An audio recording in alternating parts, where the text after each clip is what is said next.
home. Buy yourself a decent jacket before you freeze to death. And buy some coal, too. Yes, thank you, sir.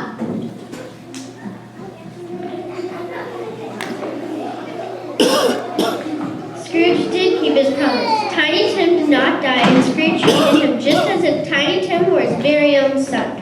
Scrooge soon became known as the kindest man in the city.